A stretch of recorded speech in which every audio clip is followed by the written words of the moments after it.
Welcome to the Chem 1A Pre-Lab lecture for Experiment 13, Determining the Heat of a Reaction. Our learning objectives today are to understand the terms specific heat and heat capacity, and to be able to apply the thermodynamic equation heat is equal to mass times specific heat times the change in temperature, and also that energy is equal to heat plus work.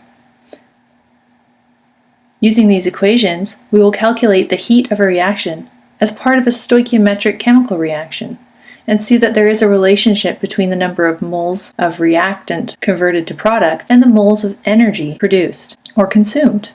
Last, you will learn a simplified calorimetry technique for determining the heats of a reaction. Our experimental objectives are threefold. We will first determine the heat capacity of a styrofoam cup that we will be using as a calorimeter. Once we know the heat capacity of this calorimeter, we will use it to perform experiments to determine the heat of neutralization of sodium hydroxide and hydrochloric acid, and also to determine the heat of solution of ammonium nitrate. The second objective is an exothermic reaction, and the third objective is an endothermic reaction. The energy change of a reaction is called enthalpy. We are specifically looking at the differences in energy between the reactants and the products of a chemical reaction. If the products have greater internal energy than the reactants, then we call this process endothermic, as it took energy in order to convert the reactants into products. However, if the reactants have more energy than the products, then energy was released during the conversion of these reactants into products, and the overall change in energy is negative. We call these types of reactions exothermic. Exo for exiting. Think of heat exiting the reactants. And endo for entering. Think of heat entering the reactants in an endothermic reaction. There are a number of terms that we will learn today that may not be new to you, but have specific definitions when used to speak about thermal energy and the thermodynamics of chemical reactions. First off, heat is the amount of thermal energy that is transferred due to temperature differences in two objects or solutions. The units that we use for heat are called joules and are represented by a capital J. Specific heat is the heat energy that is absorbed by a pure substance, and so it measures the ability of a substance to insulate against heat or to transfer heat. And so the units of specific heat are joules per gram degrees Celsius. So it's the amount of energy transferred per amount of material in grams per temperature change in Celsius. Similarly, heat capacity is a measure of the amount of heat absorbed by a specific object. So instead of considering the size of a pure substance, as in specific heat, we are now removing the size qualification from our calculation and simply looking at an object as it is. And so the units are simply joules per degree Celsius, so amount of heat per temperature change. Because we are talking about a specific object, the object does not change in size or mass, and so the mass is not included in our calculation. Change in temperature is written as delta T, and it is the temperature change of the final temperature minus the initial. And so it is directional and is always expressed in this way, final minus initial. These definitions need to be understood in order to determine the heat of neutralization and the heat of solution for parts C and D of today's experiment.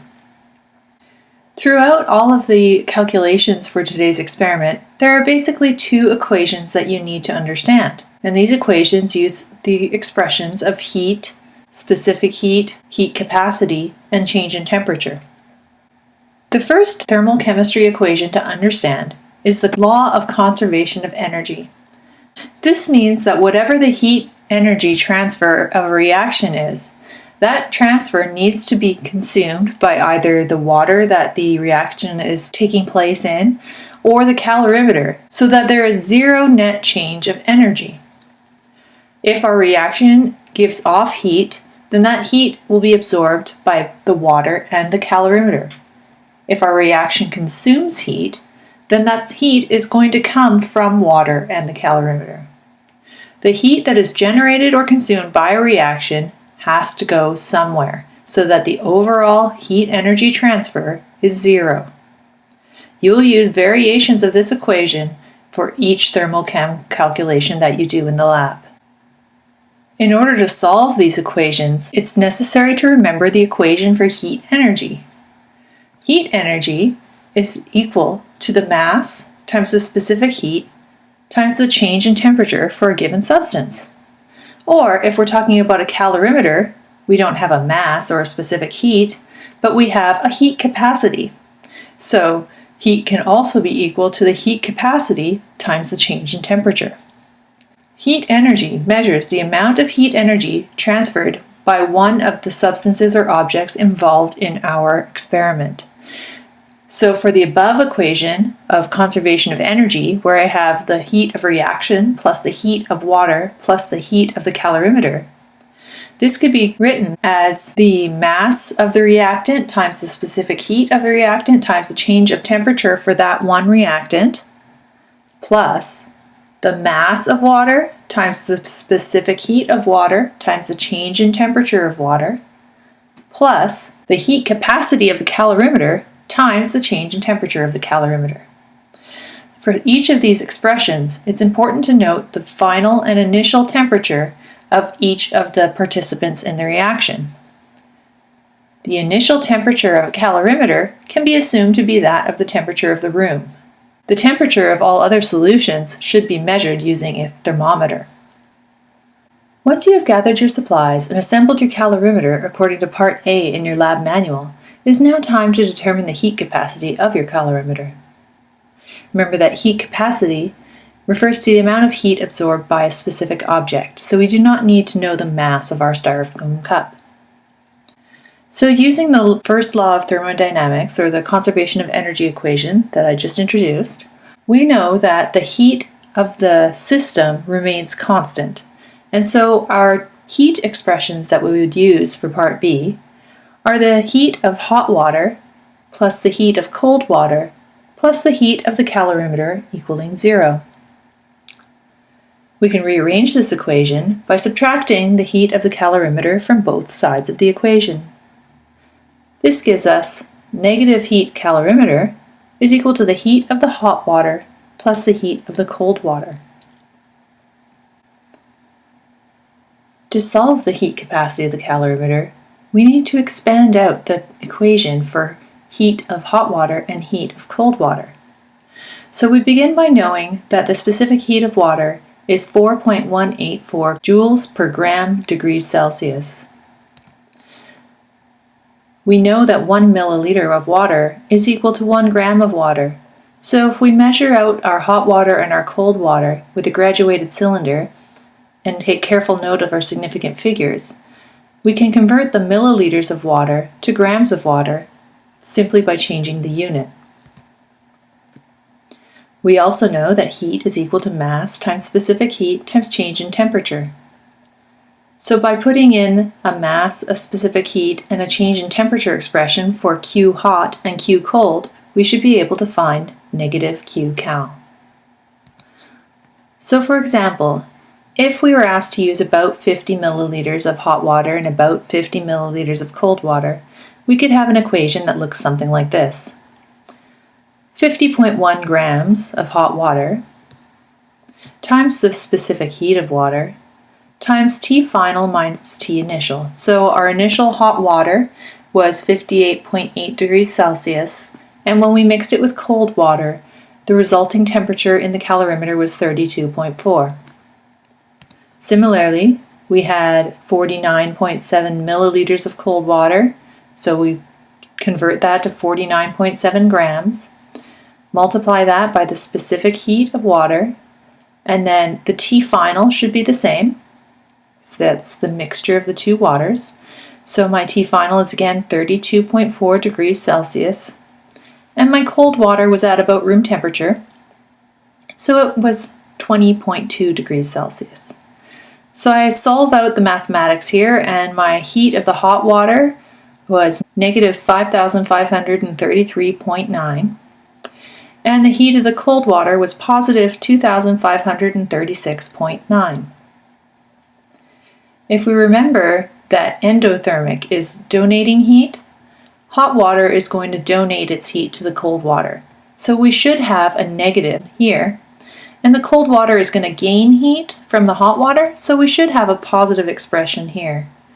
It's always good after doing calculations in thermal chemistry to look at the signs of your energies to make sure that they make sense with your expectations. We next take these values and plug them into our negative heat of calorimeter is equal to the heat of the hot water plus the heat of the cold water. So negative Qcal is equal to negative 5533.9 joules plus positive 2536.9 joules.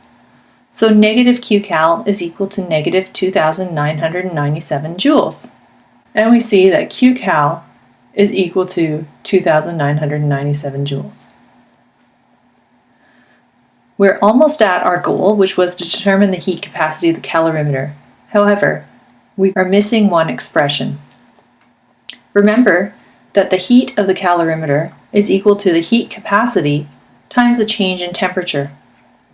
So we take the heat that we calculated and divide it by the change in temperature.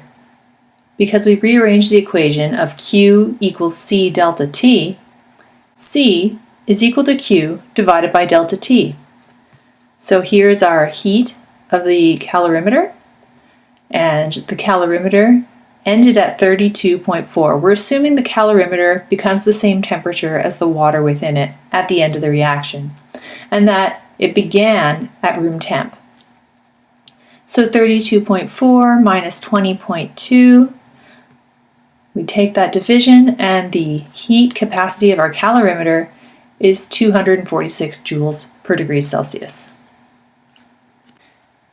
As you may recall from experiment 6, in which we looked at net ionic reactions, when a strong acid is combined with a strong base, they produce salt and water and also release a significant amount of heat. This is called the heat of neutralization.